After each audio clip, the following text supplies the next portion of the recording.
Доброго дня, уважаемые друзья! Сегодня у нас очередная онлайн-консультация по теме номер 2 «Миграционный учет в Российской Федерации. Поиск и аренда жилья». В студии я, Хуршет Ульмасов. Напоминаю, мы проводим серию из 7 онлайн-консультаций, где вы заранее будете оповещены.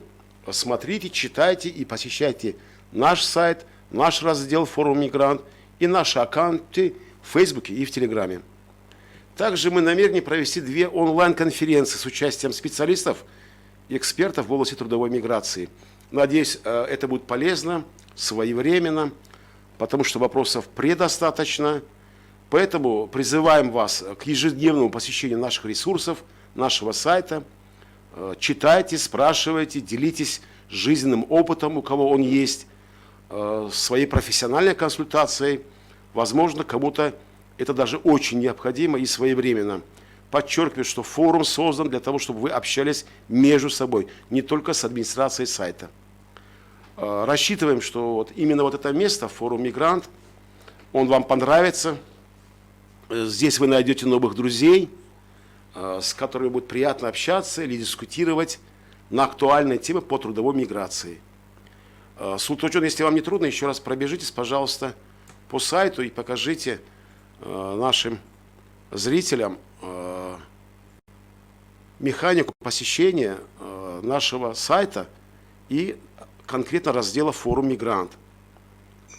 Ваши комментарии именно по этой теме мы ждем на полях интерактивного программного модуля «Форум Мигрант», на нашем аккаунте, где сейчас идет трансляция, вы можете писать, оставлять. Наши модераторы обязательно передадут ваши вопросы, и мы постараемся в течение эфирного дня сегодня на них ответить. Напоминаю, не уходите далеко в вопросах от темы нашей сегодняшней консультации. Это миграционный учет в Российской Федерации, поиск и аренда жилья. Если у вас есть другие вопросы, то у нас есть Дживо-чат на нашем же сайте. Это справа в нижнем углу, вы можете его активировать и все свои вопросы отправлять. Также в рамках данной встречи мы, если не успеем ответить вам сегодня, ничего страшного, не волнуйтесь, оставляйте свои адреса, подчеркиваю, корректную электронную почту, потому что иногда вы пишете почту, которая не существует. В этом случае мы вам просто не можем ответить, и наш посыл или же наш ответ, он просто не будет отправлен. Поэтому еще раз призываю и подчеркиваю, оставляйте живые и реальные контакты, будь то телефон, номер телефона, GSM, будь то электронную почту. Также обращения с ответами будут размещены и на полях нашего сайта и того же форума. Давайте ближе к сегодняшней теме. Миграционный учет граждан и лиц без гражданства Российской Федерации. В принципе, если взять по существу, это государственная деятельность по фиксации и обобщению сведений об иностранных гражданах, об их перемещениях, осуществляемого в том числе в целях выработки и реализации государственной политики в сфере миграции, а также для ведения государственного стат-отчета наблюдения в сфере миграции. Поэтому эта вещь очень даже важная. Учет не граждан Российской Федерации, иностранных граждан в этой стране ведется на основе действующих норм и законодательств Российской Федерации. А вот теперь мы решили все-таки поехать в трудовую миграцию. И наша первая тема консультации была, она называлась «Выездная подготовка». Что надо готовить, что надо делать, как собираться, что оставлять, мы советы вам дали. Если кто не прочел, то у нас есть запись этой программы, и, соответственно, вы можете посмотреть наши онлайн-карточки, которые Султанчон так любезно это все аккуратно выложил на форуме «Мигрант» в нашем разделе. Вы их просто можете скачать, и это вечная подсказка для вас, где даже без интернета вы можете это все активировать, сохранив в галерее вашего телефона. И вопрос, как правильно произвести миграционный учет? Это второй этап, после того, как вы решили все-таки, что поедем в Российскую Федерацию или в другую страну по вопросу трудоустройства. Да? Как и где искать жилье? Что арендовать? Где арендовать? Как прописаться? И Обо всем этом сегодня по теме регистрации иностранных граждан по месту жительства и учета их по месту пребывания нас проконсультирует консультант по семейным вопросам Комитета по делам женщин и семьи исполнительного органа государственной власти Сагдийской области, уважаемая моя коллега Бобова Рафаат Шариповна. Я хочу, чтобы Султанджон вышли на связь с Малимой и чтобы мы продолжили дальнейшую нашу беседу.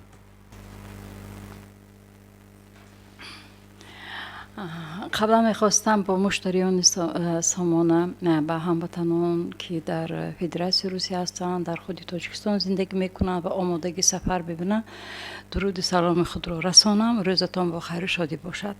البته امروز ما درباره به حسابگیری مهاجرت در فدراسیون روسیه چی طور به رسمیت درآورده می شود سخن میگوییم.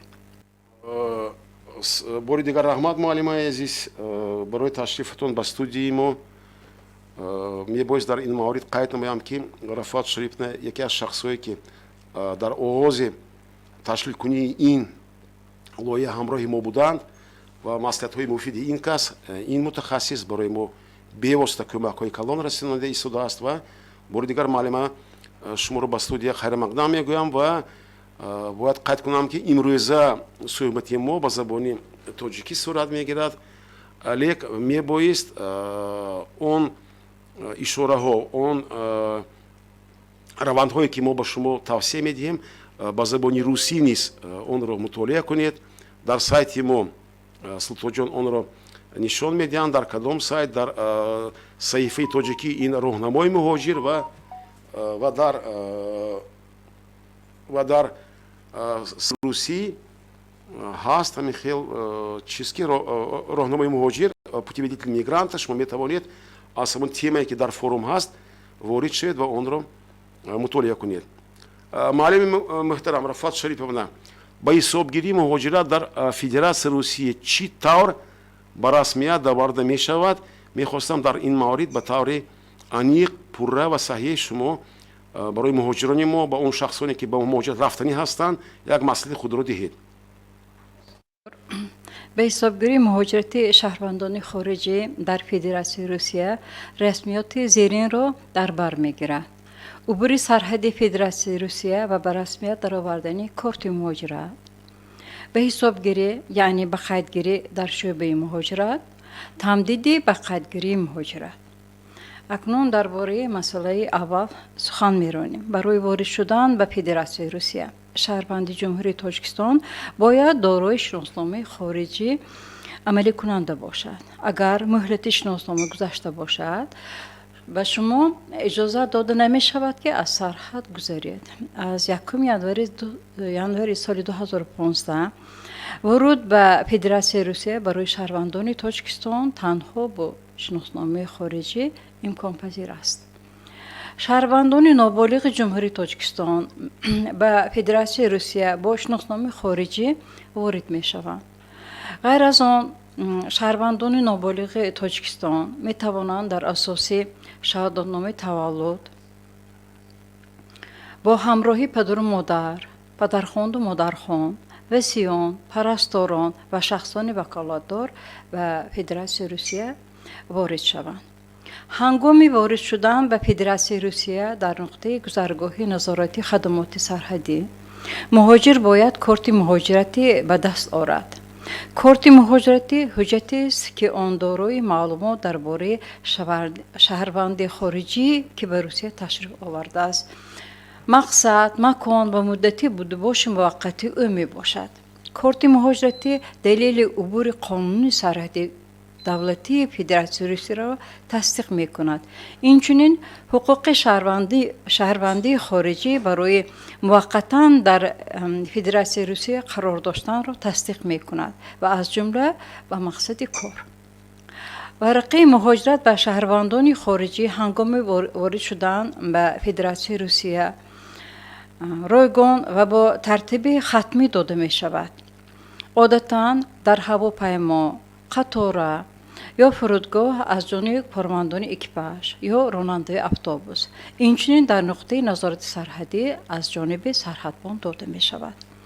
корти муҳоҷиратӣ бо забони русӣ аз ҷониби худи муҳоҷир дастӣ ё аз ҷониби сарҳадбон бо воситаи компютер пур карда мешавад. корти муҳоҷиратро ба ҳарфҳои лотинӣ пур кардан мумкин аст. мувофиқи маълумоти шахсӣ дар шиноснома нишон дода шуда. корти муҳоҷиратӣ аз ду қисм иборат аст ва ҳарду бояд пур карда шавад.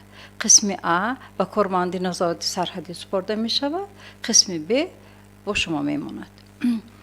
корти муҳоҷиратӣ бояд бо диққат, беислоҳ ва хатогӣ пур карда шавад. хеле муҳим аст ки ҳадафи вуруд ба Россия дуруст ишора карда шавад.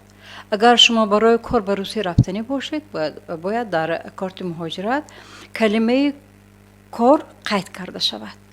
вагарна ба расмият даровардани патенти кор ва шуғли қонунӣ имконнопазир мешавад.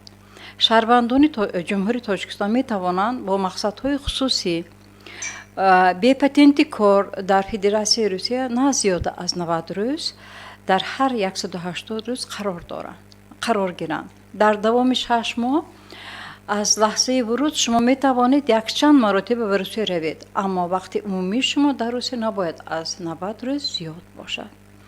муҳлати будубоши дар Русияро ҳангоми вуруд то 90 рӯз ишора кардан мумкин аст.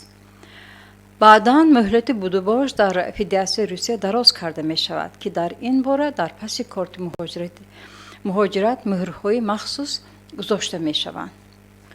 далели вуруд ба Федератсияи Русия бо муҳри махсуси вурудӣ ки аз ҷониби корманди назорати сарҳадӣ дар шиносномаи хориҷӣ ва корти муҳоҷират гузошта мешавад, тасдиқ карда мешавад. бояд боварӣ ҳосил кард ки муҳр дар ҳар ду ҳуҷҷат гузошта шавад. дар муҳр бояд санаи убури сарҳад ба таври возеҳ нишон дода шавад. дар акси ҳол шубҳаи вуруди ғайриқонунӣ пайдо шуда метавонад. маълимаи муҳтарам, раҳматҳои калон, мехостам дар ин маврид оид ба ҳамин нозукӣ, ба ҳамин савол ё ин ки он моддаҳое ки шумо қайд кардед камтарак таваҷҷӯҳ офарем, чунки бисёр ба мо мактубҳо аз шаҳрвандони Тоҷикистон, аз ҳамватанон ки дар Федератсияи Русия ҳастанд мебиёяд. яке аз мактубҳо он буд ки вақти гузариш аз корманди назорати сарҳадӣ ба он кас дар корти муҳоҷираташон воридотро накор қайд кардану ҳамчун воридоти шахсӣ бо корҳои шахсӣ ва одам аз фурудгоҳ мебарояд, баъди як рӯз ё ду рӯз мефаҳмад ки сарҳадчӣ назорати сарҳад дар ин маврид хатогиро ворид кардааст. лекин бояд инро қайд кунем ки худи корти муҳоҷиратӣ ислоҳ намешавад. барои ин маҷбуран бояд ки муҳоҷир бори дигар аз сарҳади Русия барояд ва аз сари нав ворид шавад. барои мехостам шаҳрвандон дар ин маврид вақти пур кардани корти муҳоҷиратӣ баъзан мешавад ки худи муҳоҷир онро пур мекунад, лекин баъзан аксо вақто мешавад ки худи назорати сарҳадӣ онро пур мекунад ва ягон сухани паст ё баланд шуморо намешунавад ва мумкин ягон хатогӣ роҳ доданаш мумкин. барои ҳамон мехостам як чизро қайд кунам, маълимаи муҳтарам, ҳатман ба даст гирифтани корти муҳоҷират ҳатман онро бори дигар тафтиш кунед ва мақсади воридоти шуморо ба Федератсияи Русия қайд намоед. кор бошад, бояд ки ҳатман работа бошад.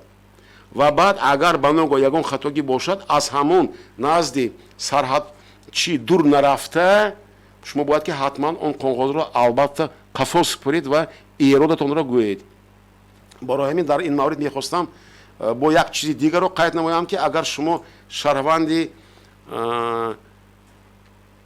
дугонаи ҳам ҷумҳурии Тоҷикистону ҳам Федератсияи Русия бошед, мо тавсия медиҳем ки албатта бо шиносномаи хориҷии Федератсияи Русия ворид шавед. дар ин ҳолат шумо ба қайдгирӣ дар шӯъбаи муҳоҷират озод карда мешавед ва аз он ҷумла ба расмият даровардани корти муоширати ҳангоми вуруд ба Русия. ин як маслиҳати мо, ин як роҳнамои мо. Албатта инро ба инобат гиред. муаллими муҳтарам, дар ин маврид ман мехостам султонҷон як намунаи варақи корти муҳоҷиратро ба мо нишон диҳад. пунктҳои он ё ки моддаҳои онро пур кардан ягон душворӣ ҳам надорад. бори дигар мехостем ки пеш ба сафар баромадан, муаллими муҳтарам, шумо инро қайд кардед, бояд ки ҳатман ҳамин кортро гирифта, шинос шуда, ба таври эксперименталӣ, ба таври ташвишӣ бори дигар пур карда бинанд ки ҳамаи нозикиҳо онро риоя шудааст ё не. ин ваи асосӣ буд. ва дар мехостам алимаҷон шумо оиди ҳангоми вуруд баъди ворид доштан ба Федератсияи Русия оиди полиси суғуртаи тиббӣ доштан ё надоштан камтарак маълумот ба мо диҳед. ташаккур. шаҳрвандони давлатҳои СНГ идм ҳангоми вуруд ба Русия вазифа доранд ки полиси суғуртаи тиббӣ дошта бошанд. далели доштани полиси суғуртавиро сарҳадбонон метавонанд тафтиш кунанд. полис бояд дар ватан гирифта шавад. дар Федератсияи Русия онро дар рӯзи омадан ба Федератсияи Русия дар ҳама гуна ширкати суғуртавӣ, дар фурудгоҳи калон ва вокзалҳо ва инчунин дар шӯъбаҳои поштаи Русия харидорӣ кардан мумкин аст. дар полис бояд шартҳои расондани ёрии тиббӣ ва рақами тамосии ширкати суғуртавӣ дар қаламрави Русия нишон дода шавад. тавсия медиҳем ки чипта ва ё чиптаи фурудро ки тавассути он шумо ба Федератсияи Русия ворид шудаед, ҳамроҳи худ нигоҳ доред. дар сурати гум кардани корти муҳоҷират, он тасдиқ мекунад ки шумо бо таври қонунӣ ба Федератсияи Русия ворид шудаед. пас аз воридшавӣ ба Русия нусхабардорӣ кунед. яъне кадом ҳуҷҷатро? шиносномаи шумо, ҳамаи саҳифаҳояш, бо ҳамаи саҳифаҳояш, корти муҳоҷират. нусхаҳо ба шумо ҳангоми ба хатгирӣ дар шӯъбаи муҳоҷират лозим мешавад. корти муҳоҷират ин ҳуҷҷати муҳим аст. он бояд бо шиноснома дар тамоми давраи будубош дар Федератсияи Русия нигоҳ дошта шавад. ҳангоми ворид шудан муҳлати амалии корти муҳоҷиратӣ набояд аз 90 рӯз зиёд бошад. аммо баъд аз он ба муҳлати амали патенти кор тамдид карда мешавад. дар ин бора дар қафои корти муҳоҷират мӯҳрҳои махсус гузошта мешавад. агар шумо оиди кадом мақсади вурудро таъкид карда шубҳа дошта бошед, мақсади вуруд корро интихоб кунед. ҳамзамон шаҳрвандони хориҷӣ то 18 сола ҳуқуқ надоранд ки дар Федератсияи Русия кор кунанд. барои онҳо одатан мақсади вуруди хусусӣ, барои аъзоёни оила ё таҳсил, барои донишҷӯёни коллеҷҳо ва донишгоҳҳо гузошта мешавад. мақсади вурудро таъкид кардан хатмӣ мебошад ва он бояд ба ҳадафҳои будубоши шумо дар Федератсияи Русия мувофиқат кунад. дар ҳолате ки агар корти муҳоҷиратро барои шумо корманди хадамоти сарҳадӣ, хадамоти федералии амнияти Русия пур кунад, ба ӯ бо диққат ва ба таври возеҳ мақсади вуруди худро хабар диҳед ва дурустии пур кардани ҳуҷратро санҷед. он чизе ки ман дар боло ишора карда будам, дар ҳолате ки агар корти муҳоҷирати шумо аз тарафи кормандони хадамоти сарҳадӣ, хадамоти федералии амнияти Русия пур карда шуда бошаду мумкин хатогӣ роҳ дода шуда бошад, бевосита бори дигар такрор мекунем, шумо ба таври пурра ба диққат санҷед, мақсади вуруди худро хабар гиред ва дурустии пур кардани ҳуҷҷатро санҷед. дар сурати нодуруст ишора кардани мақсади вуруд, шумо барои ба кор таъмин шудан дароз кардани муҳлати бурдубош дар Федератсияи Русия ё гирифтани патенти кор бо мушкилот дучор шунатон мумкин. муаллима марҳамат. истифодаи корти қалбакии муҳоҷират ин ҷинояти пешбинӣ намудаи қисми 3 моддаи 327 кодекси ҷиноятии Федератсияи Русия истифодаи бараълои ҳуҷҷати қалбакӣ барои содир намудани он ба ҷавобгарии ҷиноятӣ кашида мешавад. аз ҷаримаи калон то ҳабс ба муҳлати 6 ماه پیش بینی شده است.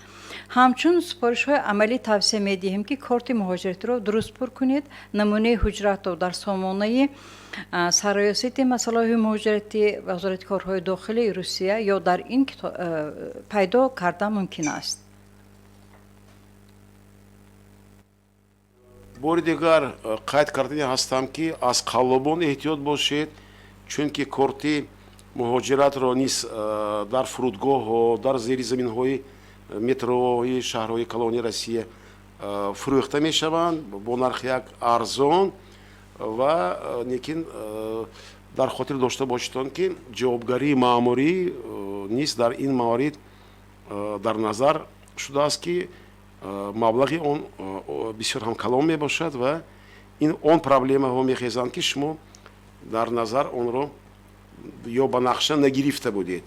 برای همین می خواستیم در این مورد احتیاط باشید، خودسنج باشید و برای بهبودی خود کار کنید. رفعت شریفovna در این مورد قانونگذاری فدراسیای روسیه چی میگوید؟ می خواستیم کمترک روشنی به ما اندازید. البته درباره قید مهاجرت شهروندان خارجی و شخصان بی شهروندی در فدراسیای روسیه قانون فدرالی از 18 ایونی سال 2006 تحت رقم 109 عمل میکند. درباره ترتیب برآمدن از فدراسیای روسیه و ورود به فدراسیای روسیه قانون فدرالی از 15 آگوست سال 1996 تحت رقم 114 درباره وضع حقوقی وضع شهروندان خارجی در فدراسیای روسیه قانون فدرالی از 25 ایول سال 2002 تحت رقم 115 قرار حکومت فدراسیای روسیه از 16 آگوست سال 2004 تحت رقم 413 درباره کارت مهاجرت. در این مورد من میخواستم سلطان جان ممکن باشد شما معلومات رو برای تماس با منبع‌های اطلاعاتی وقتی دچار شدن دشواری یا اینکه خطاگی در کجا میتواند مهاجر مراجعت کند یا دستنویس کند یا برای حل پرابلم خود اولین قدم را نهاد. این پیش از همه البته معلومات های تماسی شعبه خدمات سرحدی فدراسیای روسیه و سرایاستی مسائل مهاجرتی وزارت کارهای داخلی فدراسیای روسیه به فکرم نشان های آن را سلطان جان به شما نشان داد و شما می توانید آن را عکس گیرید یا اسکرین شات کنید به خود نگاه داشته باشید. بار دیگر تاکید میکنم که این مواد در صفحه فورум میگرانت جایگیر شده است و شما می توانید آن را خوانید، دسترس کنید، به طور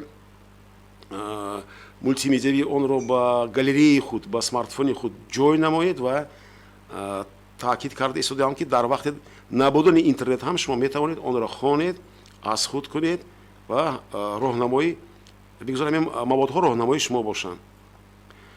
معلم محترم رفعت شریفovna من میخواستم معلومات های اساسی را اویدی به حسابگیری را با ما فهمانده دهید. هنگام بر روسیه آمدن هر یک مهاجر باید در شعبه مهاجرت در جای بود و باش در دوام 7 روز کاری به قید گرفته شود. برای شهروندان تاجیکستان مهلت به قیدگیری تا مهاجرت 15 روز می باشد.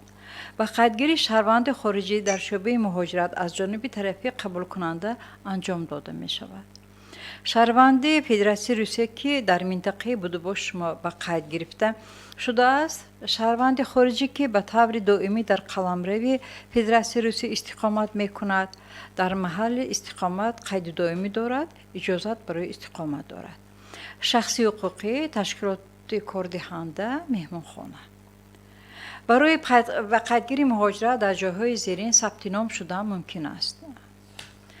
در بنای استقامتی که مهاجر در آنجا زندگی میکند، در سراغ کارفرما در جای کار یا محل جایگیرشوی ابیکت ساختمان، تنها در صورتی در آنجا زندگی کردن ممکن باشد. در چنین جای استقامت موقتی، مثلا در بناهای موقتی، جای برای خواب، استراحت و خوراکخوری باید آماده کرده داشته باشد. برای به قیدگیری مهاجرت حجت‌های زیرین لازمند. نسخه شناسنامه با همه صفحه‌هایش، کارت مهاجرت، نسخه کارت مهاجرت، پلیسی طبی، نسخه پلیسی طبی، نسخه حجت تصدیق کننده حقوق استفاده بنا. این میتواند شهادتنامه مالکیت یا اقتباس از فهرست یگانه دولتی اموال غیر منقول باشد. برای به حسابگیری مهاجرت در جاهای زیرین ثبت نام شدن ممکن است. در شعبه منطقوی سرریاستی مسائل مهاجرتی وزارت کارهای داخلی فدراسیون روسیه، در مرکزهای بسیار صاحب پیشنهادی خدمترسانی دولتی، در شعبه‌های پشتی روسیه. ترتیب به قیدگیری مهاجرت اینها را در بر میگیرد: پر کردن ورقه آگاهینامه مخصوص عاید به رساندن شهروند خارجی و جای بود و باش. ورقه آگاهینامه رایگان داده می شود. در شعبه های منطقوی ریاست مسائل مهاجرتی وزارت کارهای داخلی روسیه، در مرکزهای بسیار صاحبی پیشنهادی خدمترسانی های دولتی، در شعبه های پشتی روسیه. در هر دو قسم های آگاهینامه سراغ بود و باش، معلومات شخصی طرف قبول کننده و معلومات شخصی شهروند خارجی باید نشان داده شود.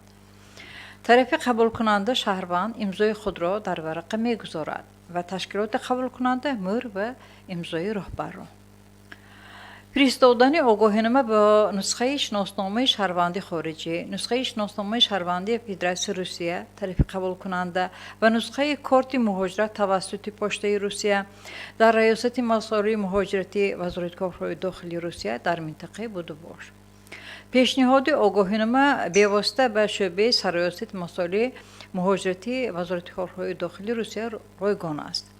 هنگام به قیدگیری مهاجرت در مرکزی بسیار صاحبی خدمترسانی دولتی، آگاهینامه با خدمات مهاجرت از جانب کارمندان مرکزی بسیار صاحبی فرستاده می شود.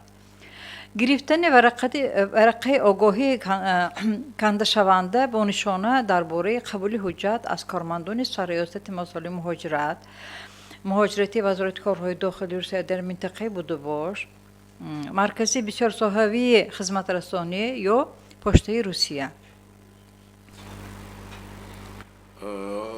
معلم رحمت، فهمیدیم که 90 روز باید که با قیدگیری اول مدت اون میگذرد و ممکن شهروند جای کار هم نیابد و در این مورد ما میخواستیم رفعت شریفانه عاید تمدیدی با قیدگیری مهاجرت شما کمترک به ما روشنی اندازید که این پرابلم کلان است. سوالها بسیار اومده میرسند، بعضا همین خیلی هم میشود که شهروند تاجیکستان مهاجر مهنتی از سنه واردات شویش و با قیدگیریش با خبر نیست و در این مورد انا سوالهای دیپورتاسیون دیگه قانون ویرانکنی ماموری نیست در این میان به سر میآورند. میخواستم در این مورد در مورد تمدید شما کمترک به ما روشنی اندازه یک مصلحت‌های خود رو دهید. تشکر زیاد. خیلی درست قید کردید. در بسیار حالت‌ها از سبب تمدید نکردن ورقه مهاجرت به مهاجران مهنتی و اعضای عائله آنها به بسیار معماها دچار می‌شوند. یکمین به قیدگیری مهاجرت حقوقی استقامت در روسیه را در سراغ مشخص در دوام 90 روز از روز وارد شدن تصدیق می‌کند. اساس برای تمدید مهلت بود و باش در روسیه برای زیاده از 90 روز پتنت پرداخت شده کار می باشد. پرداخت پتنت کار معنای تمدید اتوماتیک به قیدگیری مهاجرت را ندارد. باید خودتان مهلت بود و باش خود را در فدراسیون روسیه تمدید کنید. در اساس پتنتی که برای کار گرفته شده است، شهروند جمهوری تاجیکستان باید با قیدگیری مهاجرت خود را در فدراسیون روسیه با شماره ماه‌هایی که پتنت کار پرداخته شده است تمدید کند، ولی نه بیشتر از 1 سال از روز وارد شدن. برای تمدید به قیدگیری شهروند جمهوری تاجیکستان یا طرف قبول کننده باید به شعبه سرریاست مسائل مهاجرتی وزارت کارهای داخلی فدراسیون روسیه در محل بود و باش مراجعت کنند و اینها را پیشنهاد نماید. یعنی حجت‌های زیرین رو نسخه شناسنامه با همه صحیفه‌هایش، کارت مهاجرت به نسخه آن، آگاهینامه درباره بقیه‌گیری مهاجرت به نسخه آن، رسید درباره پرداخت پتنت کار، رسید درباره پیش پرداخت اندوز برای مهلت تمدید بقیه‌گیری، نسخه شرطنامه مهنتی با کارفرما. ترتیب و مهلت به حسابگیری مهاجرت با نظرداشت حالت‌های مخصوص می‌تواند تغییر داده شود. مثلا در رابطه با اپیدمی کرونا ویروس در اساس فرمان پرزیدنت فدراسیون روسیه از 18 اپریل سال 2020 تحت رقم 274 در دوره از 15 مارس تا 15 سپتامبر سال 2020 همچنین با حساب کردن خود این روز دوامناکی دوره بودباش موقتی اینچنین مهلت‌های بقیه‌گیری در محل استقامت یا بودباش اگر این مهلت‌ها در مهلت ذکر شده به آخر رسند بازداشته می‌شوند. این معنای آن را دارد که بقیه‌گیری مهاجرت خارجیان در این وقت به طور اتوماتیکی تمدید شده حسابیده می شود و به طور اتوماتیکی و شما لازم نیست که به ریاست مصارف مهاجرتی وزارت کارهای داخلی روسیه برای تمدید آن مراجعت کنید. بار دیگر قید کرده هستم که معلم محترم قانون از طرف حکومت فدراسیون روسیه چند بار عوض هم کرده شد و مهلت های تمدید تا 15 ایون سال 2021 نیز دوام کرد و مارای آخران تا سپتامبر سال 2021. در این مورد میخواستم بار دیگر قید نمایم که اون شخصانی که اون مهاجرانی که به قید گرفته نشدند میبایست تا این سنه حتما خود را از قید گذرانند وگرنه با گفتی موادهای واسطه اخبار عمومی فدراسیون روسیه میتوانند از این سنه علاقه شهروندانی که به قید رسمی گرفته نشدند از سرحد یا اینکه از حدود فدراسیون روسیه بیرون کرده شوند. من یک چیز را میخواستم معلومه یک قید کنم که ما باید بعضا چیزها رو در خاطر داشته باشیم. اساسا این اونی هست که شهروندان تاجیکستان حقوق دارند در مدت 15 روز از راه وارد شدن با فدراسیون روسیه آگاهینامه را درباره بقیه‌گیری مهاجرت به رسمیت درآورند. این پروبلم کلان است. وقتی که مهاجر میآید این را به این نوبت نمیگیرد بعد پروبلم ها سر میزنند. با وجود این من میخواستم یک مصلحت دهم که هر چه زودتر برای مهاجرت ثبت نام کنید و در هفته اول از لحظه وارد شدن به قلمرو فدراسیون روسیه بقیه‌گیری را اویدی گرفتن پتنت هم از آن جمله شما باید در مدت 30 روز اون را دسترس کنید، حجت ها را سپرید، اون را کشال ندهید وگرنه پروبلم آغاز شدنش ممکن. همه این سوال ها اویدی بقیه‌گیری بودن. باری دیگر من میخواستم که با شما مصلحت دهم که پیشکی پر کردن آگاهینامه درباره بقیه‌گیری مهاجرت را آموزید، سنجید، ورقی حجت را شما میتوانید از سامانه ما زیرکشی کنید، گیرید، خوانید و باری دیگر تکرار میکنم که شما میتوانید پیش از رفتن در مهلت در همین فاصله تیاری برای به مهاجرت برآمدن اون را میتوانید دو کس سه کس یا همراه اویل شده از خود کنید و به طور سنجشی پر کنید و به متخصص میتوانید مراجعت کنید و آن را نشان دهید هم که بها گذارد. رفعت شریفم میخواستم قید نمایم که کمبودی اساسی مهاجران مهنتی ما این بیسوادی حقوقی می باشد. گرچنده که ما چندها بار تکرار و به تکرار میگوییم که ندانستن قانون و طلبات آن از خطاگی ها یا اینکه از قانون شکنی ها آزاد نمی کند. میخواستم در این موارد با این معمای روز شما کمتر روشنی هم اندازید و اویدی این موضوع باید که صحبت کنیم. یک طرفی سوال این دانستن عرف و عادت، زبان و منتالیتی اون мамлакате ки ёки ба он давлате ки мо барои сафар барои муҳоҷирати меҳнатӣ меравем ва тарафи дигари кор бояд ки ҳатман мо асосҳои қонунгузории ин маконро аз худ кунем. Марҳамат маълима. ташаккури зиёд.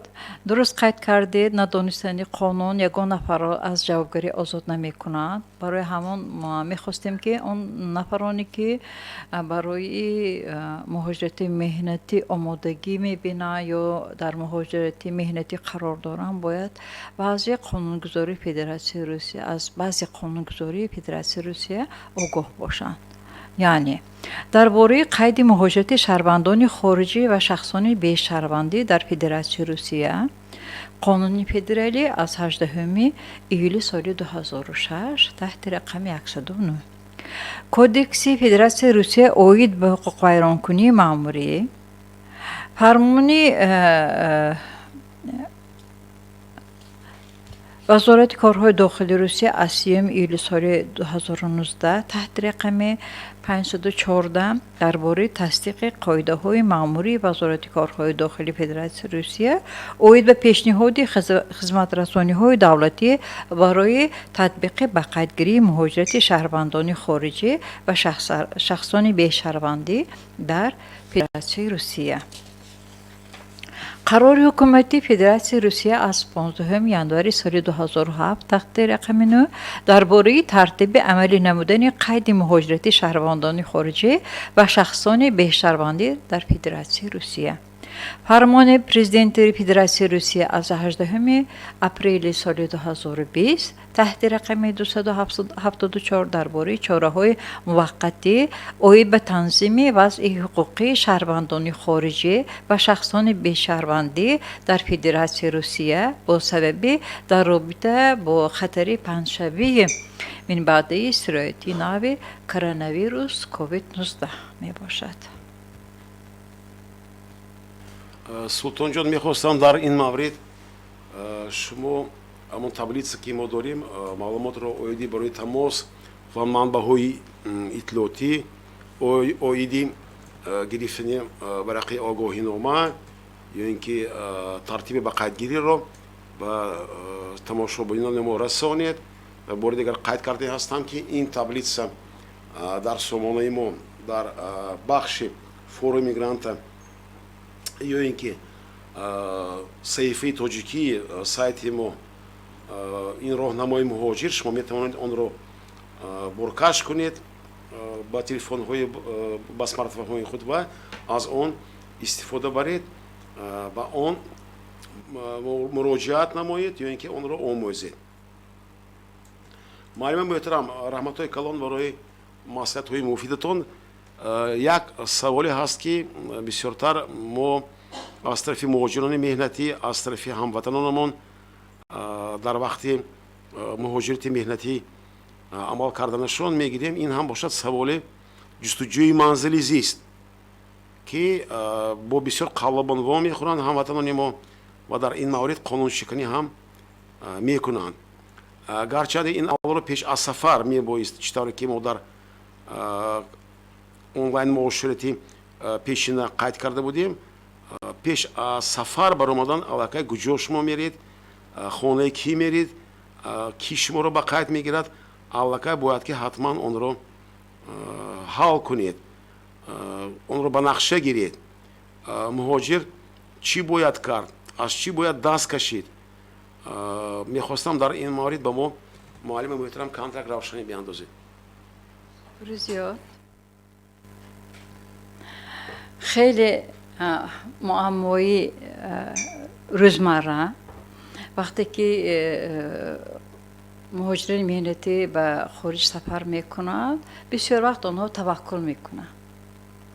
агар дар ҷумҳурии худамо дар ҳудуди ҷумҳурии худамо бошад, шумо урфу одат анъанаи минтақаҳои ҷумҳуриро медонед, аммо берун аз кишвар шумо таваккал карда наметавонед. пеш аз сафар бояд ки ба куҷо муроҷиат кард. ҳозир дар бораи ин гап мезанем. шаҳрвандони ҷумҳурии Тоҷикистон ки мехоҳанд манзил дарёфт кунанд, манзилро тавассути оҷонсии амволи ғайриманқул ба иҷора гиранд. манзилро мустақиман аз соҳибон ба иҷора гиранд. дар хобгоҳҳо ё хонаҳои махсус барои иҷора сохта шуда қарор гиранд. созишнома дар бораи иҷораи манзил бо бастани шартномаи иҷораи манзили истиқоматӣ амалӣ карда мешавад. дар шартнома хатман нишон дода мешавад насаб, ном ва номи падари соҳиби хона, маълумотҳои шиносноамаи ӯ ва рақами телефонаш.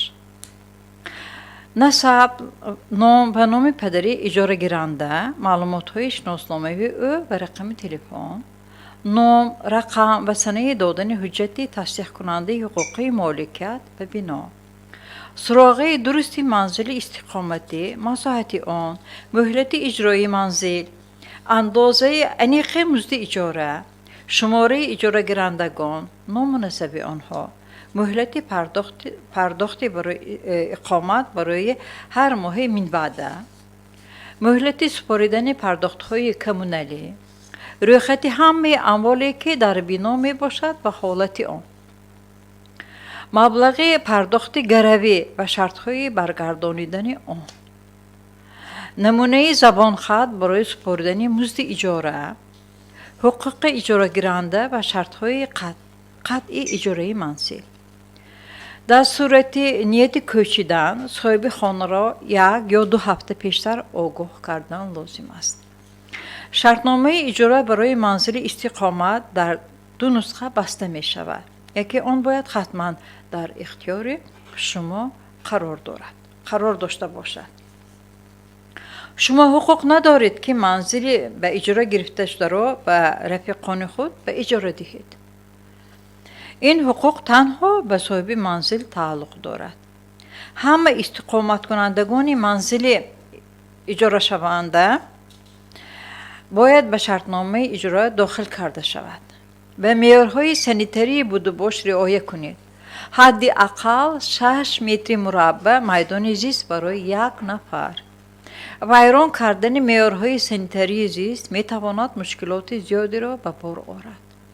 бад шудани вазъи саломатии иҷорагирон, зарар ба амволи хона, низоъҳо бо ҳамсояҳо ва соҳиби манзил,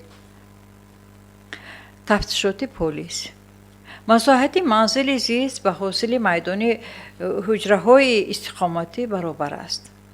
ҳамин тавр масалан дар хонаи сеҳуҷрагии масоҳаташ 72 метри мураббаъ ва масоҳати зисти иборат аз 46 метри мураббаъ, яъне 19 метри мураббаъ ҷамъ 13 метри мураббаъ ҷамъ 14 метри мураббаъ на бештар аз 7 нафар зиндагӣ карда метавонанд.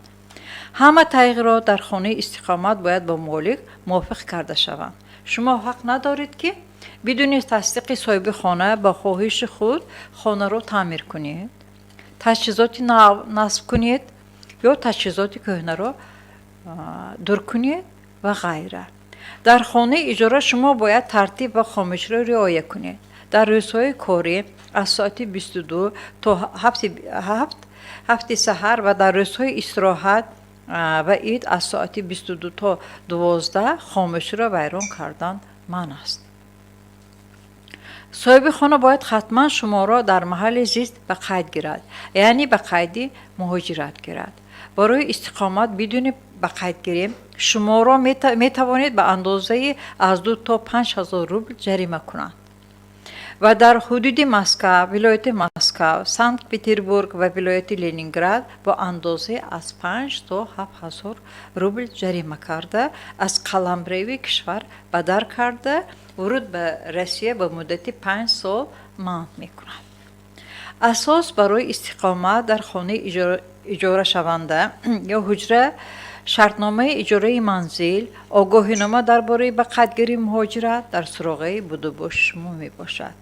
дар сурати вайрон кардани ҳуқуқҳои шумо аз ҷониби соҳиби манзил, аз ҷумла хориҷ кардан ё пардохтҳои иловагии ғайриқонунӣ аз рӯи шартномаи иҷора, шумо метавонед ба полис, суди умумӣ ё хадамоти федералии назорати ҳифзи ҳуқуқи истеъмолкунандагон муроҷиат кунед, агар бино аз ҷониби ташкилот ё соҳибкори инфиродӣ пешниҳод шуда бошад.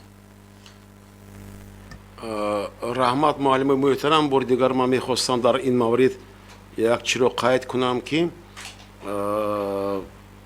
аз ҳама саволи ё ин ки проблемаи калон ин албатта пеш аз ҳама қайд ба қайдгирӣ дар манзили зист мебошад ва дар ин маврид муҳоҷирони мо инро риоя намекунанд. Мумкин ҳам ба тариқи шинос ё ба тариқи маслиҳати ҳамватанон ба он хонае ки зиёда аз 30, 40 ё 50 нафар ҳамин хел маводи итлоотӣ ҳам буд ки то 60 нафара дар як хонаи якхонагӣ ба қайд гирифта шудаанд ва русҳо онро резиновая квартира меноманд. Мумкин бошанд ва вақте тафтиши пулис агар шаҳрванди Тоҷикистон дар дигар ҷои истиқомат зист ё бурдубош карда истода бошад, чӣ тавре ки маълима Рафоат Шариповна қайд карданд, ин албатта аллакай қонунвайронкунии маъмурӣ ва ҷарима мумкин дар баъзе мавридҳо ҳам ин вуруд ё ин ки пеш кардан аз мамлакат, аз депорт, аз Федератсияи Русия мебошад. Бори дигар мехостам дар ин маврид камтарак зирак бошед ба қаллобон, ба фиребгарон, ё ин ки ба он шахсоне ки ба шумо ваъда медиҳанд баъд ваъдашон намеистанд ва чӣ тавре ки инҷо маълума қайд кардан, ҳатман бояд ки шартномаи иҷораи ҳуҷра бошад ки шумо дар он асосҳо, далелҳо ё ки муоширати ё вазифа ӯҳдадории шахсе ки хонаро ба шумо ба иҷора медиҳад ва пул аз он мегирад, он пули кам ҳам нест. Мисол ҳуҷраи якхонагӣ дар Санкт-Петербург ё ин ки тарафҳои Москва аз 10 то 15 ҳазор рубл барои як кас, барои як шахс. хонаи дуҳуҷрагӣ аз 19 то 36 ҳазор рубл, хонаи сеҳуҷрагӣ аз 23 то 43 ҳазор рубл, вобаста ба он имконияти зист ё чӣ дар он хона ҳаст ба иҷора супурда мешавад. Дар ин маврид мехостем албатта шартномаро бандед ки соҳиби ҳамон хона низ андозро ба буҷаи Федератсияи Русия оиди амволи ғайримаъқули худ ки ба иҷора супурдааст, албатта онро дастрас кунад. Дар ин маврид бори дигар мехостам як чизро қайд кунам, муаллими муҳтарам, ин саволи беҳтари истиқомат дар хобгоҳи корӣ. Баъзан ҳам мешавад ки муҳоҷирон дар нуқтаи корашон, дар ҳудуди сарҳади корашон, мисол ҳамон бино сохта шуда истодааст ва ҳуҷраи аввали он хона барои муҳоҷирон омода шудааст ва шароити зиндагӣ низ ҳаст, лекин аз бас ки ҳамон бино ҳоло ба эксплуататсия супурда шуда нашудааст ва онро ба қайд гирифтан ғайриқонунӣ мебошад ва вақти рейди пулис, вақте ки ҳамаро бедор мекунанд, чӣ тавре ки аз бисёр намарҳо мо мебинем, ҳамаро саф мекашонанд ва тафтиш мекунанд, дар ин маврид қонуншиканӣ низ ҳаст. Барои ҳамон агар шумо дар дохили ҳамон биное ки шумо кор мекунеду ҳуҷраи омода шуда барои зисту истиқомат ки онро аз дигар тарафҳои шӯъбаҳо ин санэпиднадзор, Султонҷон, дигар шӯъбаҳо тасдиқ шудааст ки дар онҷо зисту зиндагонӣ кардан мумкин, агар ҳуҷҷат бошад, бояд ки корфармо ба тариқи расмӣ ба шумо иҷозати зисту зиндагиро дар ҳамин ҳуҷраи ё ки бинои ошёнаи сохта истода диҳад. Албатта ба таври расмӣ, ба таври хаттӣ бояд ки ҳатман инро қайд кунад, қарор барорад ва ба шумо иҷозати чӣ тавре ки мегӯянд русҳо кори фосилавӣ, сменная работа, бояд ки ҳатман шумо дар онҷо ба қайд гирифта шуда бошед.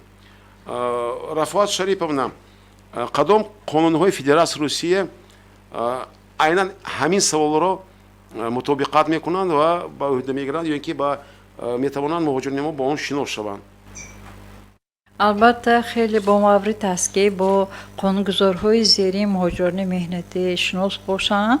Ин кодекси манзили Федератсияи Русия аз 29 декабри соли 2004 таҳти рақами 188 Кодекси Шаҳрвандии Федератсияи Русия қисми дуюм аз 26 январи соли 1996 таҳти рақами 14 боби 35 иҷораи манзили истиқоматӣ қайд карда шудааст дар он. дар бораи ба қайдгирии муҳоҷирати шаҳрвандони хориҷӣ ва шахсони бешаҳрвандӣ дар Федератсияи Русия қонуни федералӣ аз 18 июли соли 2016 таҳти 109 ҳамин қонунҳо, кодексҳо масъалаҳои иҷораро танзим мекунад ва танзим медиҳад. Да, раҳмат муаллима, албатта мебоист ин қонунҳое ки муаллима қайд карданд, шумо метавонед ба таври расмӣ аз расонаи мо гиред ё ин ки дар интернет онро дастрас кунед, хонед, таҳлил кунед ва дар баъзе маворидҳо омода бошед ки шумо донистаю надониста ё нофаҳмида мумкин ин қонунҳоро, қонуни Федератсияи Русия оиди иҷораи манзили истиқоматӣ ё ин ки дар бораи ба қайдгирии шаҳрвандони хориҷиро мумкин дар баъзе маворидҳо вайрон ҳам кунед.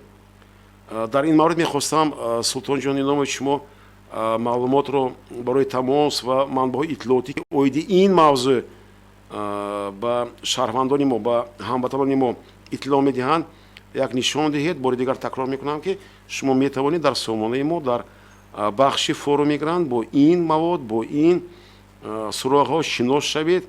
ҳатман онро расм гиред, скриншот кунед. албатта ин чизе ки дар як марҳилаи муҳим бояд зери даст бошад ба шумо ёрдам карда ҳам тавонад. муаллими муҳтарам, раҳматҳои калон барои иштирок ва дар охири барнома мехостам мо чанд як номаҳо гирифтем ва модераторҳои мо ба мо онро дастрас карданд. мехостам каме бошад ҳам онро мутолиа кунам ва агар ягон гуфтанӣ бошед муаллима, ҳатман ҳамроҳ шавед. Муқимҷон Қаюмов ба суроғи мо як мактуби ирсол кардааст бо забони русӣ. Я хочу работать в Германии, как достать приглашение? Мы бояд ки ба он ҳатман ҷавоб диҳем. Муқимҷон, довольно многие знают, что такая страна, как Германия, находится в первых пунктах рейтинга среди наиболее развитых и социально обеспеченных стран Европейского Союза. Для молодых, перспективных. В Германии есть большое разнообразие интересных рабочих вакансий, учебных центров. В принципе, вы можете это все узнать, задав в поисковике «работа, вакансия, учеба в Германии». Но хочу подчеркнуть, что работа в Германии имеет свою специфику и направленность. Прежде всего, если трудиться легально, что мы вам и рекомендуем, то нужно иметь на руках специальное разрешение, которое выдает миграционная служба Федеративной Республики Германия. Там обычно указываются способы и варианты для трудоустройства в Германии, тонкости, нюансы легального трудоустройства и, соответственно, доступные вакансии и виды работ, особенно для жителей постсоветского пространства, бывшего СССР.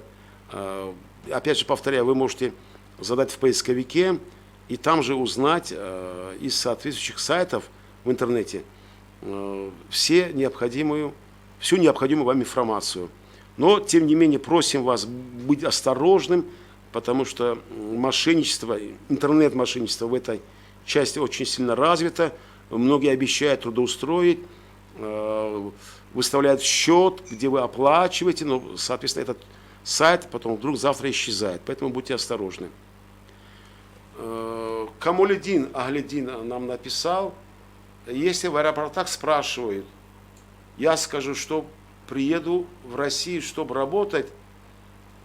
Опять подчеркиваю, уважаемые наши соотечественники, учитесь правильно говорить хотя бы на уровне беседы на русском языке, потому что без знания русского языка быть в России и работать в России и быть успешным невозможно.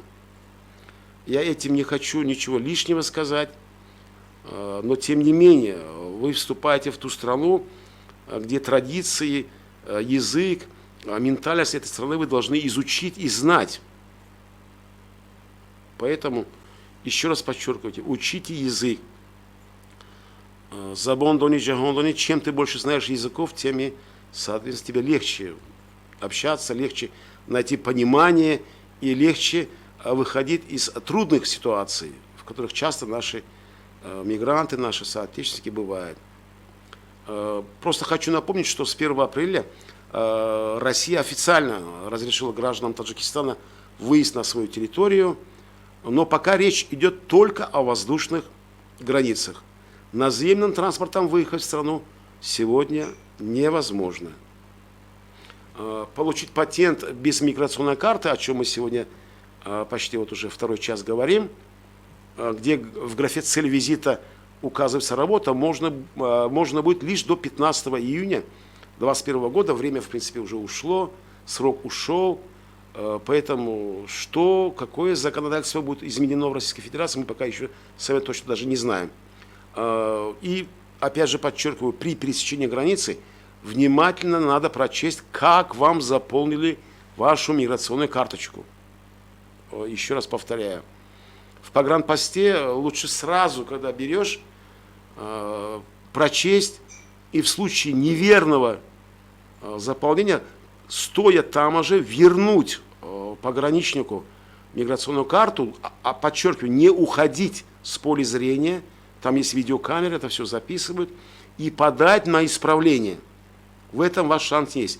Недавно Рафуат Шарипина, я получаю письмо от Аглидина Шукурова, где он, уже выехав за границы Домодедово, на второй день вдруг узнает, что в его миграционной карте вместо работы написано «частная поездка».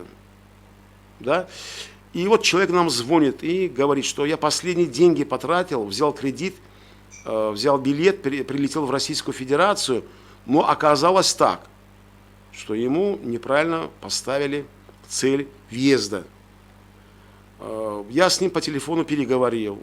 Получилось так, что парень волновался, сильно переживал, когда пересекал границу Российской Федерации. Ни на что внимания не обращал. Главное выйти побыстрее с терминала аэропорта. Так вот, еще раз подчеркиваю, уважаемые наши соотечественники, раз вы едете туда, не волнуйтесь прежде всего, успокойтесь. Если вы не знаете русского языка, потребуйте переводчика. Этот сервис, он доступен, и пограничники, в принципе, должны это вам предоставить. Хотя, опять же, повторяю, раз вы едете в Россию, основу русского языка, хотя бы на уровне общения, вы знать должны. Готовьтесь к этому. Вам еще экзамены сдавать на знание русского языка, истории России. Ну, там предостаточно коммуникации именно в плане официального трудоустройства. Поэтому не волнуйтесь. Главное, будьте спокойны, подумайте, можете молчать, подумавши, потом спокойно говорить. Ну, если вы уже точно решили, что вы едете в Россию работать, а не отдыхать, кто-то едет учиться, кто-то едет там навестить родственников, частная поездка, кто-то лечиться туда едет. Вот цель въезда, просто возьмите и прочтите, что вам там написали. Если вы реально работаете, то там должна будет указаться работа. Малимаджон Рустамхон Умаров у меня спрашивает, что для получения гражданства Российской Федерации на основе переселения влияют ли имена детей и их имена с окончанием ЗОДа? И он благодарит заранее за ответ. Спасибо, Рустамджон, что вы обратились к нам. Еще раз подчеркиваю, что ни один закон Российской Федерации не запрещает, чтобы у нас, у таджиков, окончание фамилии было ЗОДа. Единственное, подчеркиваю, обязательно обратите внимание, чтобы фамилия, имя, отчество были заполнены. Если одна из граф не будет заполнена, то пограничники Российской Федерации могут вернуть вас. Поэтому, вот, условно скажем, есть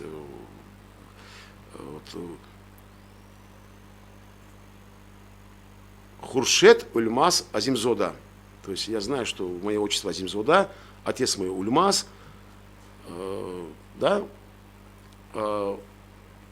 фамилия моя, а имя мое Хуршед. То есть 3 графы должны быть заполнены. Если не заполнены, то, возможно, проблемы у вас и будут. Икром Джон у нас спрашивает: Салом Багама, Хамай Шмуйон, гражданство России, Герифтама, Йордан, Мекне, Йони. Икром Джон, мы не представляем услуги по получению гражданства Российской Федерации. Это приоритет соответствующих служб и министерств Российской Федерации. Опять же говорю, на нашем сайте, Султучон, будь добр, покажи ту часть, где наши граждане, наши соотечественники могут по программе переселения или же все-таки получения разрешения на временное проживание или же гражданства получить информацию. Вот Султан Джон это все показывает. Будьте добры, посещайте, смотрите. Соответственно, есть и раздел на таджикском языке, вы адекватно можете и на эту страницу пройти, посмотреть.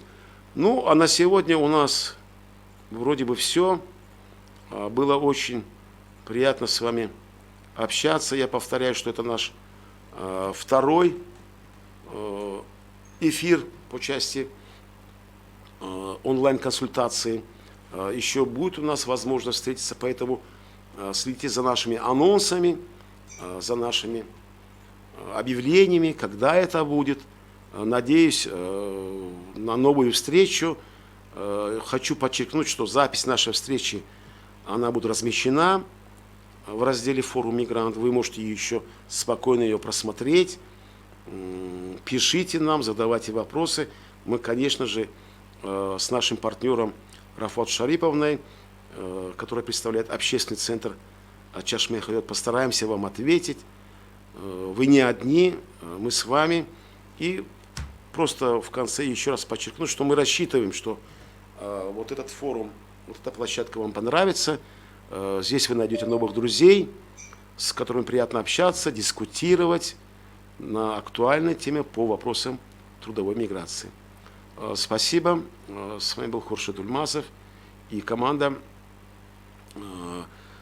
информационно-познавательного портала «Мигрант Мобайл».